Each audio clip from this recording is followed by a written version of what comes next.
So beauties, it's your girl Viana's Beauty and welcome back to my channel. Today we're going to be talking about cleaning your brushes, the importance of cleaning your brushes. This video has been pending because a lot of you, my lovely subs, requested me to do this video after I did a video of how I clean my beauty blenders. I'm going to leave a link of that video right here so you can watch it. If you haven't watched it, go ahead and watch it if you have beauty blenders, because it is very important to clean your beauty blenders as well as to clean your brushes. And I promise to do this video because the method I use in cleaning my brushes are actually very different from how I clean my beauty blenders. With me right here, I have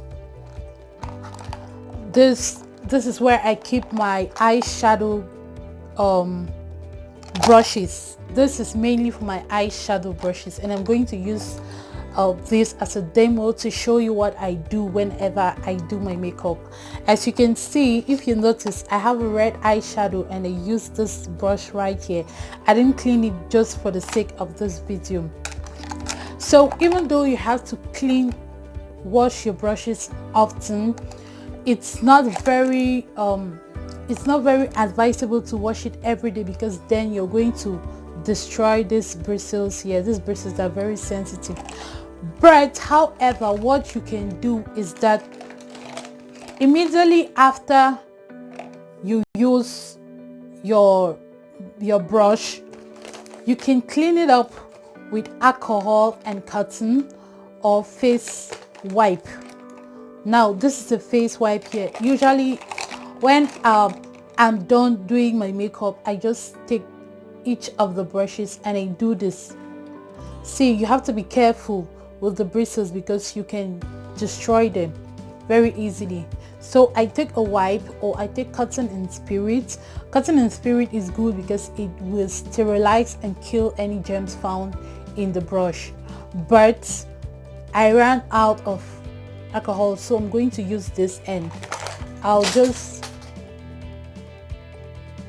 like this. I don't know if you can see what I'm doing, but when it's like this, you can see the eyeshadow is already coming out. You take it up, you pull it upwards, because if you just if you do it anyhow, you're going to spoil these brushes right here. So you take it gently. You have to be gentle with this, guys. It doesn't take much time. You do this for each of your brushes, and this is very important because when you're doing a different look, the eyeshadow will give you the color that you want. I don't know if I'm making sense, but at times you might want to recreate a look and you're wondering if your eyeshadow is not very pigmented. It might be as a result of dirty brushes. So doing this makes you get the color you want out of the eyeshadow. For example, if I had to use this same blending brush now to apply a purple on my eyes, and I hadn't cleaned it yet like this, you will see that I will not have an accurate purple color, because when I take the purple with this red, or I don't know if it's deep pink, if I take the color purple with this deep pink and I apply it on my eye, it's not going to give me a direct purple color. It's going to give me a mix of this pink and the purple.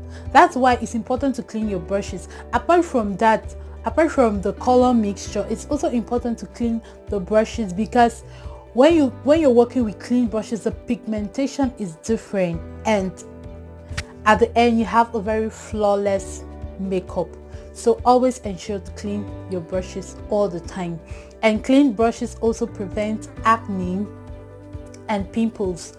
Like I said in the last video, you can do everything right, but you just discover that you're having pimples, you're having acne, you're having blemishes, you don't know where it's coming from. It might be as a result of dirty brushes. So girl, sis, you have to clean your brushes often. This method, like I said, you can use alcohol or spirit, and you just clean it up.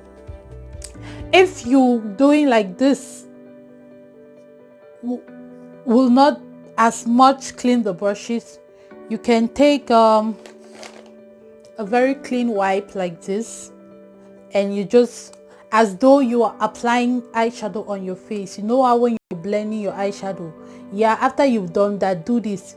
You see the color is still coming out, and at least it's bringing the brush back to its original color.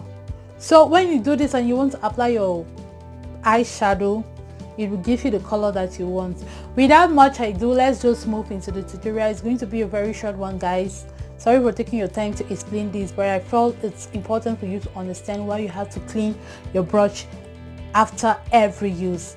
Now let's go and I'll show you how I properly clean, especially your foundation brushes. Let's move it. These are the brushes I'm gonna be cleaning, and this word I'll use. You can use any shampoo of your choice, but I chose this two because I love the flavor. And with me here I have my olive oil and a bowl to do the mixture and a towel. When you steep your brushes in water, it weakens the glue, thus the brushes fall off. I started by pouring in the shampoo, and I later on put in the olive oil. The quantity doesn't really matter. What matters is the amount of brushes you're gonna need this mixture for. For me, I have a good number of brushes, so I'll do this mixture about 3 times before the end of the washing. So the water I used was a little bit too much, so later on in the video I'm gonna add in some shampoo into this mixture. This is a brush washer. It helps to take out any foundation or dirt found in the brush. If you don't have this, sis, don't worry, you can use your hands, you can use your fingers, so don't stress about it. There are other styles of this brush washer mat, but this is what I have. It's pretty comfortable, you can carry it wherever. You can see me using my fingers. This is what you can do if you don't have this brush, and it will take out the foundation as much. So just use your finger. Make sure that you're putting it very horizontally. Yeah, you're putting it horizontally and you go on the opposite direction. That way it brushes out. You wash it out a number of times and you rinse it. If the water is clean, then the brush is clean. These are my powder brushes, and this is another set of mixture. You're gonna see me dipping that into the mixture. Please never put your brushes, never steep your brushes into the liquid. They will lessen the power of the glue and your brushes will fall out. That's why you see me washing it up like this. I rinse it out with cold water. I squeeze out the excess water. Use a towel to further squeeze it out. You can use a paper napkin, but I like using a towel. Moving forward to my eyeshadow brushes, to save time, I usually pack this upside down, as you can see me doing. I dip it into the mixture, and this is another set of mixture, and just taking a good number of them. I do this, I brush it in circular motions into the liquid. You can see the color of the liquid changing up. That is the dirt, the bacterial, the germs that the liquid is taking out of these brushes. You can do this one after another. Sometimes I do it one after another, or you can do it in a group like this. Just take your time to do this. I do it one after another. It doesn't matter the time it takes me. It's just proper that way. It will just maximally clean up the brushes. And the reason I use a shampoo is because for the brushes, the bristles are almost like hair and the shampoo is more gentle. If you use any harsh thing on the brushes, they will weigh down the brushes. To make them dry faster, you can either put them facing downwards or you put them slanted, as you can see me doing. In order to do that, you have to fold a portion of your towel and place them on top while the bristles are facing downward, as you can see. So this is all I have for you today. I hope you enjoy. If you did, please give me a big thumbs up and do well to subscribe. See you. Bye.